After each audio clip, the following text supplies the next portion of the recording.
মানুহৰ জীৱনত টকা পইচা এক গুৰুত্বপূৰ্ণ অংশ।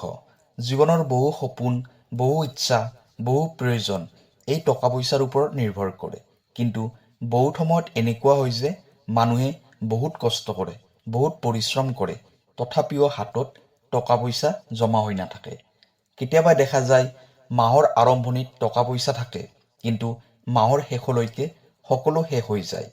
কিছুমান মানুহে ক'বলৈ আৰম্ভ কৰে, মোৰ ভাগ্যতে যেন টকা পইচা নাথাকে। আৰু কিছুমানে ভাবে, মই যিমান চেষ্টা কৰিলেও কিয় মোৰ হাতত টকা পইচা ৰৈ নাথাকে।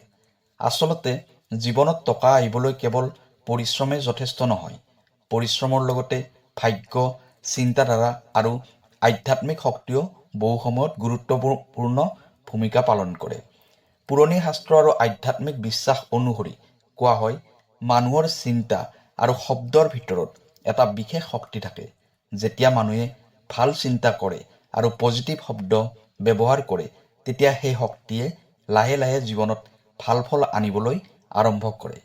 প্ৰিয় দৰ্শক, যদি আপোনাৰ পঢ়া শুনা, ব্যৱসায়, চাকৰি, টকা পইচা আদিৰ ক্ষেত্ৰত যিকোনো সমস্যা হৈ আছে, তেতিয়া আপুনি ভিডিঅ'ৰ স্ক্ৰীণত দিয়া নম্বৰত আমাক যোগাযোগ কৰিব। ভিডিঅ'টো শ্বেয়াৰ কৰি দিব আৰু কমেণ্টত লিখিব, জয় মা লক্ষ্মী। এতিয়াও ভিডিঅ'ৰ পৰৱৰ্তী অংশলৈ যাওঁ। বহু পুৰণি সাধুসন্ত আৰু আধ্যাত্মিক গুৰুসকলে কয় যে মানুহৰ হাতৰ তলুৱাত এক বিশেষ শক্তি থাকে। এই হাতেৰেই মানুহে কাম কৰে, উপাৰ্জন কৰে আৰু জীৱন গঢ়ে। সেইকাৰণে কিছুমান সহজ উপায় আছে যাক বিশ্বাস আৰু মনৰ শক্তিৰে কৰিলে মানুহৰ জীৱনত লাহে লাহে সমৃদ্ধিৰ পথ খুলিব পাৰে। যদি আপুনি অনুভৱ কৰে যে আপোনাৰ হাতত টকা পইচা ৰৈ নাথাকে, যিমানেই উপাৰ্জন নকৰক কিয় সঞ্চয় নহয়, তেনেহ'লে এই সৰু আধ্যাত্মিক উপায়টো এবাৰ নিশ্চয় চেষ্টা কৰি চাব পাৰে। এই উপায়টো একেবাৰে সহজ। ইয়াৰ বাবে আপোনাক কোনো ডাঙৰ পূজা, কোনো বিশেষ সামগ্ৰী বা কোনো কঠিন নিয়মৰ প্ৰয়োজন নহয়। কেৱল লাগিব অলপ পৰিষ্কাৰ পানী আৰু দুটা শব্দৰ শক্তি। সৰ্বপ্ৰথমে আপুনি ৰাতিপুৱা শুই উঠাৰ পিছত নিজৰ মনটো শান্ত কৰিব। চেষ্টা কৰিব যেন আপোনাৰ মনত কোনো বেয়া চিন্তা নাথাকে। শান্ত মনে বহিব আৰু অলপ সময় নিজৰ মনটো স্থিৰ কৰিব। তাৰপিছত নিজৰ সোঁ হাতৰ তলুৱাত অলপ পানী ল'ব। পানীখিনি লোৱাৰ সময়ত মনে মনে এটা কথা ভাবিব, মোৰ জীৱনত ধন সমৃদ্ধি আহক, মোৰ ঘৰখনত সুখ শান্তি থাকক। পানীখিনি হাতত লৈ কিছু ছেকেণ্ড মনটো একাগ্ৰ কৰি ৰাখিব। কোৱা হয়, পানী হৈছে প্ৰকৃতিৰ এক অত্যন্ত সংবেদনশীল উপাদান। মানুহৰ চিন্তা আৰু শব্দৰ শক্তি পানীৰ জৰিয়তে বহুগুণে প্ৰসাৰিত হয়। এইকাৰণে বহু আধ্যাত্মিক সাধনাত পানীৰ ব্যৱহাৰ কৰা হয়। তাৰপিছত লাহে লাহে সেই পানীৰ ওপৰত এই দুটা শক্তিশালী শব্দ ক'ব লাগে। এই শব্দ দুটা হ'ল লক্ষ্মী আগমন।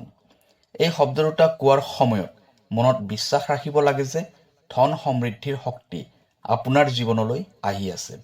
যেতিয়া আপুনি বিশ্বাসেৰে এই শব্দ দুটা কয়, তেতিয়া আপোনাৰ মনত পজিটিভ শক্তি জন্ম লয় আৰু এই পজিটিভ শক্তিয়েই লাহে লাহে আপোনাৰ চিন্তা, আপোনাৰ সিদ্ধান্ত আৰু আপোনাৰ ভাগ্যক প্ৰভাৱিত কৰিবলৈ আৰম্ভ কৰে।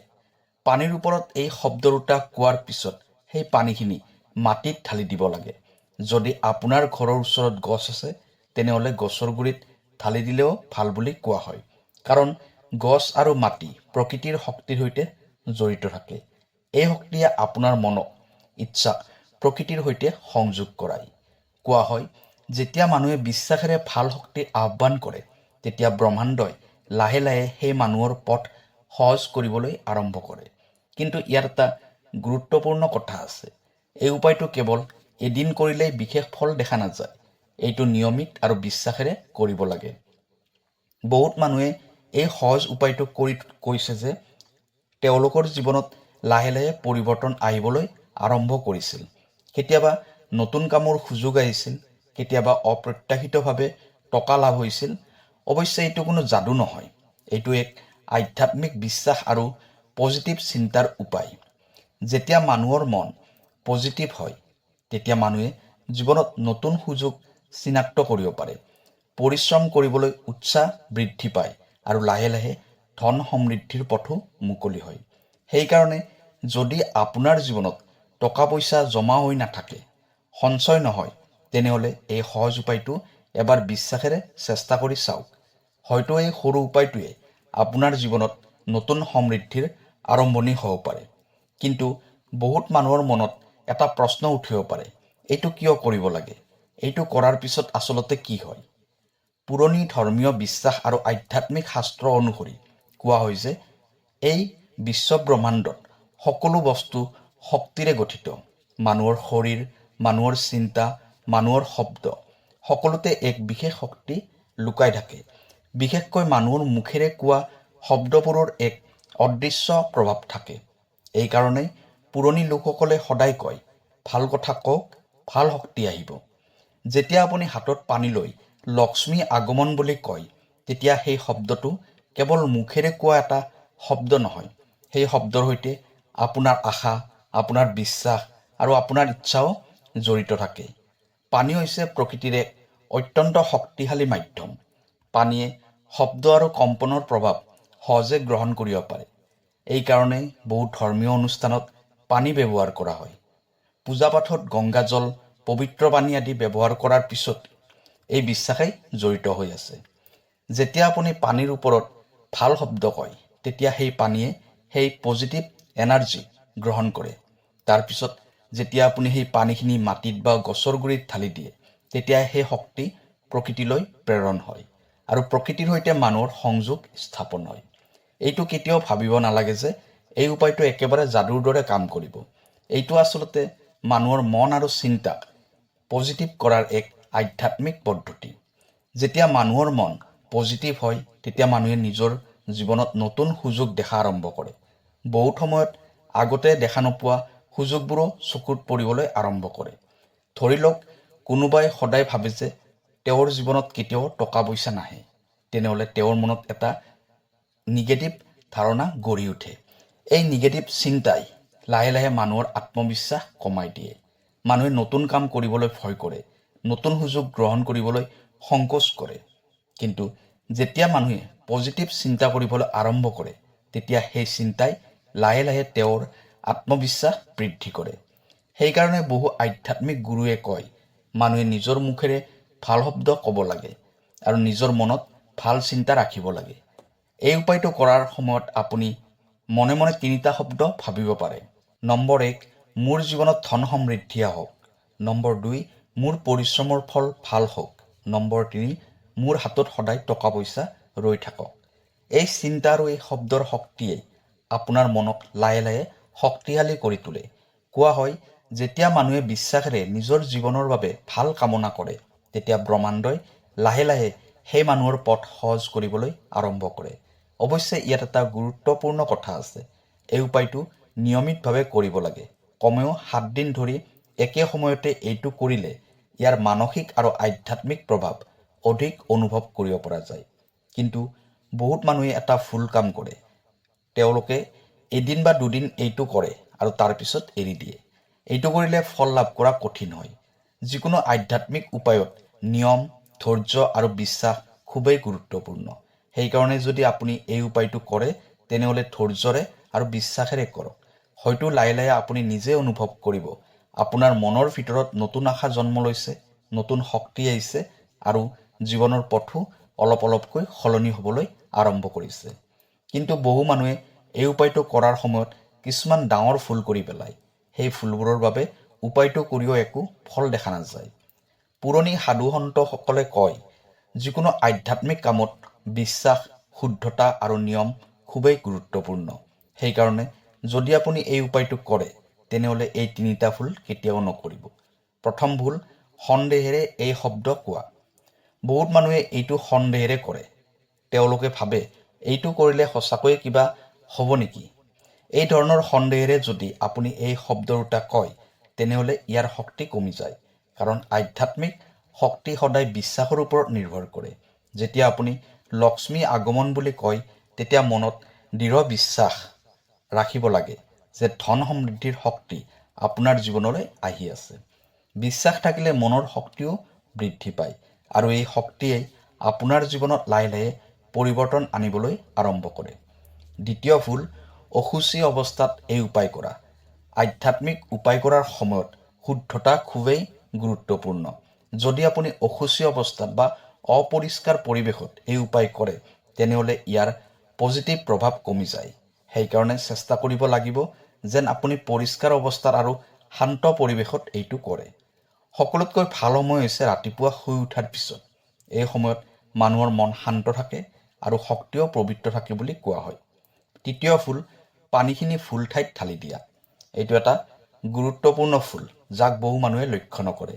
যেতিয়া আপুনি পানীৰ ওপৰত এই শব্দ দুটা কয় তাৰপিছত সেই পানীখিনি ঘৰৰ ভিতৰত বা যিকোনো ঠাইত ঢালি দিব নালাগে। বিশ্বাস অনুসৰি সেই পানীখিনি মাটিত বা গছৰ গুৰিত ঢালি দিব লাগে, কাৰণ মাটি আৰু গছ প্ৰকৃতিৰ শক্তিৰ সৈতে জড়িত। যেতিয়া পানীখিনি গছৰ গুৰিত ঢালা হয় তেতিয়া সেই পজিটিভ এনাৰ্জি প্ৰকৃতিৰ সৈতে মিলি যায়। এইদৰে মানুহৰ ইচ্ছা আৰু প্ৰকৃতিৰ শক্তিৰ মাজত এক সংযোগ সৃষ্টি হয়। এটা গুৰুত্বপূৰ্ণ কথা এইটো মনত ৰাখিব লাগিব যে এই উপায়টো কোনো যাদু নহয়। এইটো আচলতে মানুহৰ মন আৰু চিন্তাক পজিটিভ কৰাৰ এক পদ্ধতি। যেতিয়া মানুহৰ মন পজিটিভ হয় তেতিয়া মানুহে ভাল সিদ্ধান্ত ল'ব পাৰে, নতুন সুযোগ চিনাক্ত কৰিব পাৰে, পৰিশ্ৰম কৰিবলৈ উৎসাহ পায়। লাহে লাহে সেই পৰিশ্ৰম আৰু পজিটিভ চিন্তাই জীৱনত সমৃদ্ধিৰ পথ মুকলি কৰে। সেইকাৰণে যদি আপুনি এই সহজ উপায়টো কৰে তেনেহ'লে বিশ্বাসেৰে আৰু নিয়মেৰে কৰিব। হয়তো এই সৰু অভ্যাসটোৱে আপোনাৰ জীৱনত লাহে লাহে ডাঙৰ পৰিৱৰ্তন আনিব পাৰে। যেতিয়া মানুহে প্ৰতিদিনে নিজৰ মনত পজিটিভ চিন্তা আনে, নিজৰ মুখেৰে ভাল শব্দ কয় আৰু বিশ্বাসেৰে নিজৰ জীৱনৰ বাবে ভাল কামনা কৰে, তেতিয়া লাহে লাহে জীৱনৰ দিশ সলনি হ'বলৈ আৰম্ভ কৰে। এইটো কেৱল আধ্যাত্মিক বিশ্বাস নহয়, ই মানসিক শক্তিৰ কথাও। যেতিয়া আপুনি প্ৰতিদিনে হাতৰ তলুৱাত অলপ পানী লৈ লক্ষ্মী আগমন বুলি কয় তেতিয়া আপুনি আচলতে নিজৰ মনক এটা বাৰ্তা দিছে। মোৰ জীৱনত ধন সমৃদ্ধি আহিব পাৰে, মোৰ ভাগ্য সলনি হ'ব পাৰে। এই ধৰণৰ পজিটিভ চিন্তাই মানুহৰ ভিতৰত নতুন আশা জন্ম দিয়ে, আৰু যেতিয়া আশা জন্ম লয় তেতিয়া মানুহে নতুনকৈ চেষ্টা কৰিবলৈ আৰম্ভ কৰে, নতুন পথ বিচাৰে, নতুন সুযোগ বিচাৰে। কোৱা হয় যেতিয়া মানুহে নিজৰ জীৱনৰ বাবে ভাল শক্তি আহ্বান কৰে তেতিয়া ব্ৰহ্মাণ্ডই লাহে লাহে সেই মানুহক সহায় কৰিবলৈ আৰম্ভ কৰে। কেতিয়াবা সেই সহায় নতুন কামৰ সুযোগ হিচাপে আহে, কেতিয়াবা নতুন চিন্তা হিচাপে আহে, আৰু কেতিয়াবা অপ্ৰত্যাশিত ধন লাভৰ ৰূপতো আহিব পাৰে। কিন্তু এইটো সদায় মনত ৰাখিব লাগে, যিকোনো আধ্যাত্মিক উপায়ৰ লগত পৰিশ্ৰম আৰু সততা খুবেই প্ৰয়োজনীয়। কেৱল উপায় কৰিলেই সকলো হ'ব বুলি ভাবিব নালাগে। এইটো আপোনাৰ মন আৰু শক্তিক সঠিক দিশত আগবঢ়োৱাৰ এক সৰু সহায় মাত্ৰ। সেইকাৰণে যদি আপুনি এই উপায়টো কৰে তেনেহ'লে তিনিটা কথা সদায় মনত ৰাখিব। প্ৰথম, বিশ্বাস ৰাখিব। দ্বিতীয়তে, নিয়মিতভাৱে কৰিব। তৃতীয়তে, নিজৰ জীৱনত পৰিশ্ৰম আৰু সততা বজাই ৰাখিব। হয়তো লাহে লাহে আপুনি নিজেই অনুভৱ কৰিব, আগতে য'ত টকা পইচা জমা নাথাকিছিল তাত অলপ অলপকৈ সঞ্চয় আৰম্ভ হৈছে। আগতে য'ত সুযোগ দেখা নাছিল তাত নতুন পথ দেখা দিছে। জীৱনৰ পৰিৱৰ্তন বহু সময়ত লাহে লাহে আহে। সেইকাৰণে ধৈৰ্য ৰাখিব, বিশ্বাস ৰাখিব আৰু পজিটিভ চিন্তা বজাই ৰাখিব। হয়তো এই সৰু উপায়টোৱে আপোনাৰ জীৱনত নতুন সমৃদ্ধিৰ আৰম্ভণি হ'ব পাৰে। যদি আপোনাৰ হাতত টকা পইচা জমা নাথাকে তেনেহ'লে ৰাতিপুৱা বা সন্ধিয়া শান্ত মনে হাতৰ তলুৱাত অলপ পানী লওক আৰু বিশ্বাসেৰে কওক, লক্ষ্মী আগমন। ধন্যবাদ।